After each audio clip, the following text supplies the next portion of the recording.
अस्सलाम वालेकुम viewers, welcome back to my YouTube channel daily tips with Asma. आज की इस वीडियो में हम आपको बताएंगे सफ़वान नाम के बारे में अनोखी और दिलचस्प मालूमात। सफ़वान नाम का शुमार लड़कों के नामों में होता है। सफ़वान एक इस्लामी नाम है।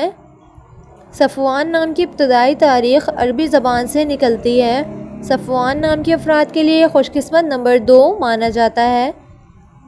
माहिरीन के मुताबिक सफ़वान नाम के लड़के बहुत मेहनती होते हैं। सफ़वान नाम का मतलब है चिकनी चट्टान। सफ़वान नाम के लड़कों के लिए खुशकिस्मत दिनों में जुम्मा और हफ्ते का दिन शामिल है। सफ़वान नाम के अफराद के लिए मुआफ़िक रंगों में नीला, बनफशी और काला रंग शामिल है। सफ़वान नाम के अफराद के लिए मुआफ़िक पत्थरों में नीलम पत्थर शामिल है। खुशकिस्मती वाली धातों में हिंसों के हिसाब से लोहा शामिल है।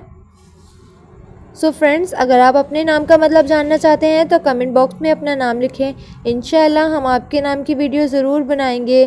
Thanks for watching. अल्लाह हाफिज़।